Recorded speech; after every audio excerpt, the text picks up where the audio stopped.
Welcome to Fish on Fridays. I'm McCauley, and if you are like me, you have had the unfortunate experience of knowing somebody who has suffered with cancer. Maybe someone you know or love is battling that right now or has succumbed to it in the past, and it's unfortunate. I think just about everybody I know, it seems, has been touched by that terrible, terrible disease.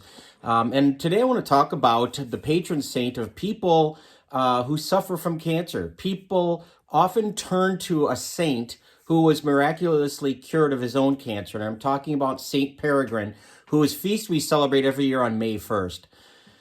Saint Peregrine was born in Italy in the year 1260, and he was going to live until 1345. So he lived a long life, but his story is kind of interesting. He was born to affluent parents, and they were kind of on the outside looking in politically because they were rabble-rousers of sorts, rebels, if you will.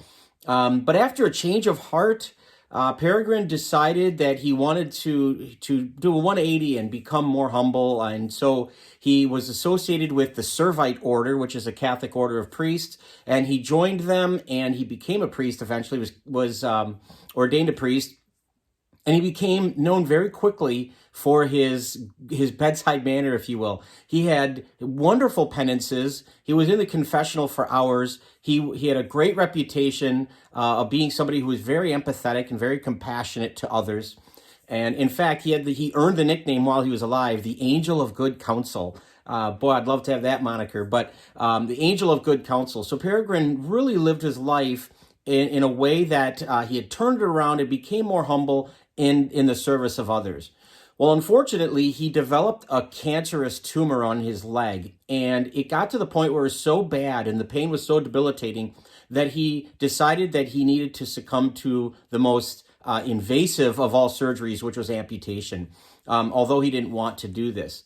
But he had a dream. The night before the surgery was to happen, he had a very vivid dream where Jesus came and touched his infection.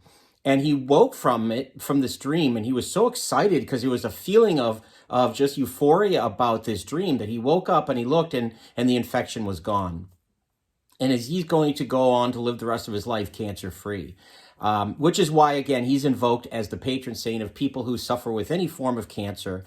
And what's important to understand is that it's not Peregrine who cures anybody from cancer. It's the example, the model that he gives of trust in God, of recognizing the fact that he had limitations. And this is the lesson we all can take from Peregrine, whether you suffer from cancer or not, is that we all have physical limitations. Sometimes it's just age. Sometimes it's the little aches and pains that accompany growing. It could be cancer. It could be any number of terrible diseases that afflict us. But the reality is, in our limitations, like Peregrine, we should turn more to God, more trusting toward God and his healing presence, and to understand that God walks with us in our pain. That's the message of the cross, that God is with us in our suffering, that he knows what we were going through because he can relate to us as a human, as someone who suffered himself and died himself. So that's St. Peregrine. Again, we celebrate him every May 1st. If you know or love somebody who has had the unfortunate experience of cancer in their lives, maybe you want to share this with them just to give them some sense of hope, to pray with them, to know that Peregrine is praying with them in heaven to our Lord, to give them peace, to give them comfort, to give them healing. Thanks for watching. I hope you'll continue to do that. Please feel free to subscribe to our YouTube channel or our Facebook page. But either way, thank you for tuning in every Friday for more Fish on Fridays. Until next time, be good to each other and God bless.